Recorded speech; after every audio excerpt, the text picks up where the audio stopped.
7 सितंबर की बात है, 7 सितंबर इसी महीने सरसंघ चालक मोहन भागवत के कार्यक्रम में शिरकत कर रहे थे। एक कार्यक्रम में, यह कार्यक्रम नागपुर में हो रहा था। संघ प्रमुख थोड़े से परेशान थे, हैरान थे, और इसी परेशानी में उन्होंने एक भाषण दिया। बहुत सारा मजमा था और उन्होंने भाषण दिया अपने ही अंदाज में, जैसा कि वो देते हैं। और इस भाषण में उन्होंने क्या कहा, मैं शब्दशः कोट करता हूं। उन्होंने कहा कि हमने अपने साथी मनुष्यों को 2000 वर्षों तक दबाकर रखा था, जिससे समाज के कुछ वर्गों ने 2000 वर्षों तक अन्याय को झेला हो, वहां पर हम दूसरों को उनके लिए 200 वर्षों तक थोड़ा कष्ट सहन करने के लिए क्यों नहीं कह सकते हैं। ये बयान संघ प्रमुख का है, जो उन्होंने नागपुर में सितंबर के महीने में पहले हफ्ते में दिया। इसे सुनकर लगता है कि आरएसएस ने सनातन धर्म की अपनी व्याख्या और इसको लेकर उठे जो हालिया विवाद है, उसके बीच जाति की सच्चाई को स्वीकार कर लिया है। उन्होंने ये मान लिया है कि जाति भी एक सच्चाई है इस देश में। मोहन भागवत के बयान में काफी विरोधाभास है। जो लोग बहुत बढ़ चढ़कर सनातन धर्म के बारे में बोलते हैं, उनको उस वक्त बड़ी परेशानी हुई, बड़ा कष्ट हुआ, जब उदयनिधि ने सनातन धर्म का कड़ा विरोध किया, ऐसे शब्दों का प्रयोग किया जो उचित नहीं लगे एक बड़े वर्ग को। हाल ही में एक किताब आई है, caste pride battles for equality in Hindu India. इस किताब के लेखक हैं मनोज मिट्टा। मनोज मिट्टा एक बड़ी महत्वपूर्ण बात कहते हैं। वो ये कहते हैं कि वैसे तो महात्मा गांधी ने रूढ़वादिता से मुकाबला करने के लिए खुद को सोच समझकर एक सनातनी के तौर पर पेश किया था कि वो रूढ़वादिता से मुकाबला करना चाहते थे, लेकिन इस दावे पर सवाल जरूर उठ सकते हैं कि छुआछूत के खिलाफ मुहिम चलाने की प्रेरणा उनको सनातन धर्म से ही मिली थी। इस दावे पर जरूर सवाल उठ सकते हैं, क्योंकि मनोज मिट्टा के मुताबिक कुछ बातें उन्होंने बताने की कोशिश की है। 1920 में एक बड़ी दिलचस्प घटना घटी थी। इस साल नागपुर में ही कांग्रेस का अधिवेशन हुआ था, नागपुर अधिवेशन, और इसमें जो अस्पृश्यता मतलब स्पष्टता है उसके खिलाफ प्रस्ताव पारित किया गया था, और इसमें महात्मा गांधी की एक बड़ी भूमिका रही थी। छुआछूत के खिलाफ कांग्रेस का वो ऐतिहासिक प्रस्ताव था, और उस जमाने में इसकी बड़ी जरूरत महसूस की जा रही थी। और ये प्रस्ताव किन शब्दों से शुरू होता है ये भी आप गौर करिए। इसमें लिखा गया था कि हिंदू समाज की अगुवाई करने वालों से अपील है कि वो हिंदू धर्म को अछूत प्रथा से निजात दिलाने के लिए विशेष तौर पर प्रयास करें। इस लाइन से इस प्रस्ताव की शुरुआत की गई थी, और ये कहा गया था कि इस पर ध्यान देने की जरूरत है। उस समय प्रचलित जातिगत भेदभाव की एक भयावह तस्वीर पेश करते हुए वो प्रस्ताव किन शब्दों के साथ खत्म किया गया था, इस पर भी गौर करने की जरूरत है। उस प्रस्ताव में जो आखिरी कुछ शब्द थे वो इस तरह से थे कि पूरे सम्मान के साथ धार्मिक गुरुओं से अपील करती है ये अधिवेशन के तमाम लोग कि वो समाज के दबे कुचले वर्गों के साथ होने वाले बर्ताव में सुधार की बढ़ती ख्वाहिश को पूरा करने में मदद करेंगे। यानी समाज के सभी वर्गों को साथ लेके छुआछूत से निपटने के लिए ये प्रस्ताव बनाया गया था। लेकिन अगर आप प्रधानमंत्री नरेंद्र मोदी के गांधी की बात करें, उन्होंने गांधी की जिस बात का जिक्र किया उसको आप देखें तो ये अपने आप में खुद को सही साबित करने की कोशिश नजर आती है कि उनको ये भी याद रखना चाहिए इस दौरान कि गांधी ने जो कुछ भी किया, किस तरह से किया, वो उसका एक अपना इतिहास है। क्योंकि इस अधिवेशन के बाद गांधी ने 1924-25 के वायकोम विद्रोह को सिर्फ इसलिए समर्थन दिया था कि उसमें अछूतों के लिए मंदिर की तरफ जाने वाली जो सड़कें थी उनको खोलने की मांग की गई थी। उन्हीं गांधी ने, जिन गांधी का जिक्र कर रहे हैं नरेंद्र मोदी, उन्हीं गांधी ने 1932 में पूना समझौते के बाद अछूतों के लिए धीरे धीरे आवाज उठाना भी शुरू कर दिया, और ये कहा उन्होंने, महात्मा गांधी ने, कि दलितों के लिए मंदिरों के दरवाजे खोले जाएं, इस प्रस्ताव को अलग अलग मंदिरों के हिसाब से लागू किया जाए और वहां के लोगों की राय ली जाए, उनके मत भी इसमें शामिल किए जाएं, और इसका स्थानीय श्रद्धालुओं के बीच जनमत संग्रह के बाद इंप्लीमेंटेशन किया जाए। ये महात्मा गांधी के सुर थे। शुरुआती दौर में उनके ऊपर जो तमाम तरह की बातें कही गई थी।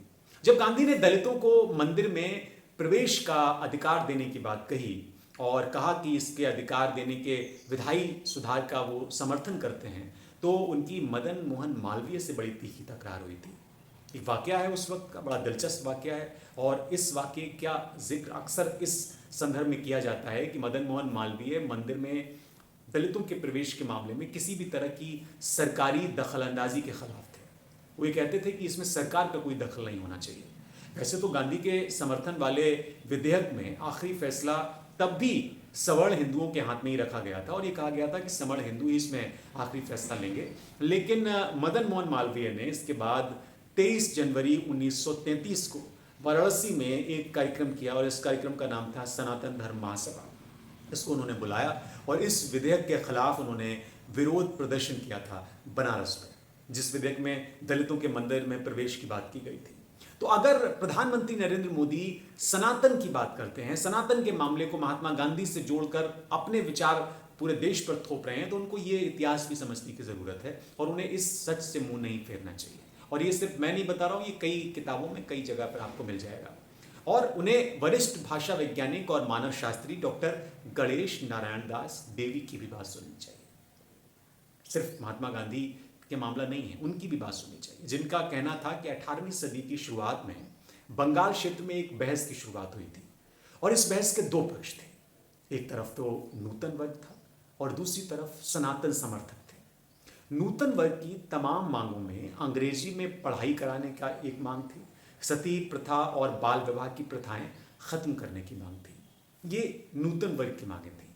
वहीं जो सनातन समर्थकों की मांगें थी, उनका ये कहना था कि इन सभी सुधारों से समाज दूषित हो जाएगा।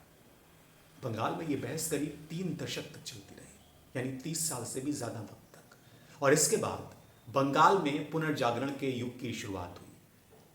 इसके बाद 18वीं सदी में जहां आप सनातन शब्द को देखते हैं, तो सनातन शब्द का इस्तेमाल प्राचीन परंपराओं के लिए उस वक्त किया जाता था और वहीं उसके बाद के दौर में इसमें तरह तरह की परंपराएं शामिल होती गईं, तरह तरह की रवायतें इसमें जोड़ दी गईं। इसमें वेद, उपनिषद, धर्म ग्रंथ और धर्म से जुड़े तमाम तरह के रिवाज शामिल कर दिए गए 18वीं सदी के बाद। ये इतिहास में दर्ज चीज़ें हैं। सनातन की परंपराएं अगर आप देखें तो करीब 1500 साल पुरानी हैं, लेकिन सनातन किसी एक परंपरा या एक व्याख्या में यकीन रखने वाला विचार नहीं रहा। 18वीं सदी तक तो कम से कम नहीं रहा, लेकिन 18वीं सदी में इनमें से एक परंपरा यानी जाति व्यवस्था को पकड़कर उसे पूरी मजबूती के साथ सनातन से जोड़ दिया गया, चस्पा कर दिया गया सनातन के साथ। सनातन धर्म को लेकर छिड़ी बहस के केंद्र में उदयनिधि स्टालिन का वो बयान भी है जिसमें उन्होंने सनातन को ये कहा कि सामाजिक न्याय और बराबरी के अधिकार का ये विरोधी है। ये सनातन को लेकर उदयनिधि स्टालिन का बयान था। लेकिन सनातन के अगर आप इतिहास में जाएंगे, माझी में जाएंगे, तो आपको और भी चीजें समझ में आती हैं। 19वीं और 20वीं सदी के दौरान जब समाज सुधार के आंदोलनों ने जोर पकड़ा था, तो कुछ समुदाय के बीच से ऐसे समूह उभरे थे, ऐसे वर्ग तैयार हुए थे जो खुद को सनातन या फिर सुधारक कहते थे और ये कहते थे कि वो समाज के सुधार में अपना योगदान देना चाहते हैं, और उन्होंने दिया भी। सनातन धर्म असल में जाति आधारित व्यवस्था है।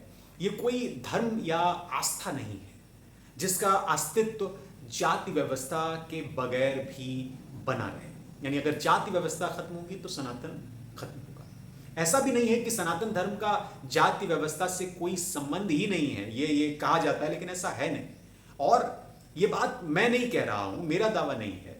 चेन्नई की सामाजिक कार्यकर्ता और लेखिका वी गीता को अगर आप पढ़ेंगे, उनके रिसर्च को पढ़ेंगे, तो उन्होंने सामाजिक आंदोलनों पर जो रिसर्च की है वो अपने आप में बड़ी उल्लेखनीय है। उस पर अगर आप गौर करेंगे तो वी गीता की एक टिप्पणी, एक बात का मैं यहां जिक्र करना चाहूंगा। वो ये कहती है कि सनातन शब्द की अपनी सच्चाई खुद ब खुद बयान हो जाती है अगर आप सनातन शब्द के ही अर्थ को तलाशने की कोशिश करें। सनातन का अर्थ होता है शाश्वत और स्थायी।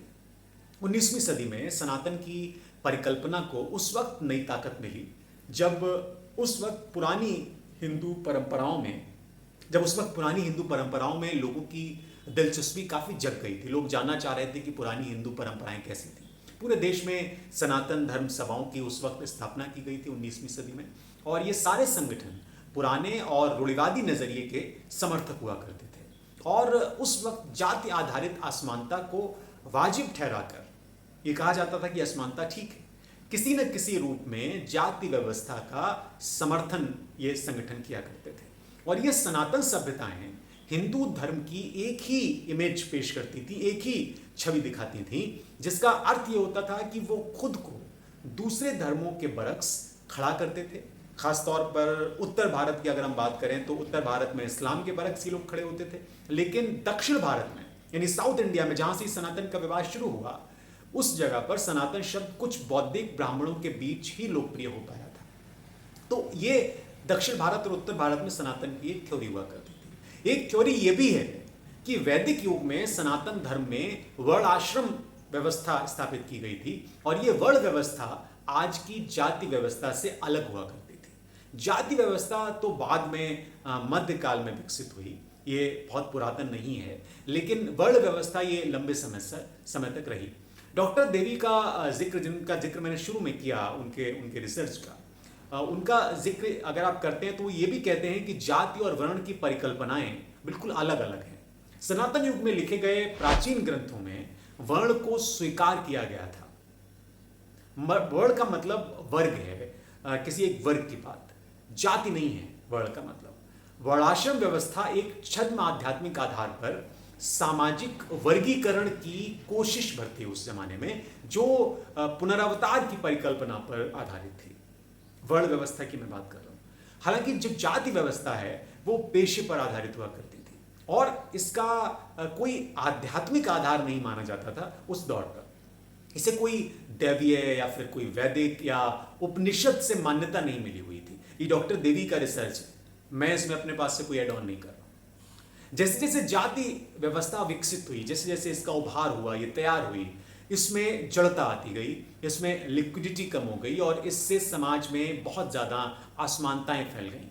इसका विरोध किया जाने लगा और लोग कहने लगे ये जाति व्यवस्था ठीक नहीं है, क्योंकि इस व्यवस्था में कुछ जातियों ने खुद को समाज में ऊंचा दर्जा दे दिया है और दूसरों पर जुल्म ढाने शुरू कर दिए जाति के नाम पर। जाति आधारित व्यवस्था की एक और बात की गई, उसके खिलाफ समानता का हक मांगने के आंदोलन पूरे देश में हर क्षेत्र में उभरने लगे थे। अब मिसाल के तौर पर आप महाराष्ट्र का जिक्र कर सकते हैं। महाराष्ट्र में वराकरी परंपरा ने आध्यात्मिक क्षेत्र में समानता स्थापित करने की कोशिश की और 19वीं सदी से यानी 19th सेंचुरी से जाति व्यवस्था के विरोध ने सामाजिक आंदोलन का एक आकार ले लिया, स्वरूप ले लिया। उस दौरान आपको महात्मा ज्योतिबा फुले ने जाति पर आधारित जो गैर बराबरी के विरोध की बात की, वो उन्होंने आवाज़ उठाई, उनका जिक्र होता है। और सार्वजनिक सत्य धर्म को इसके विकल्प के तौर पर उन्होंने पेश किया फुले ने।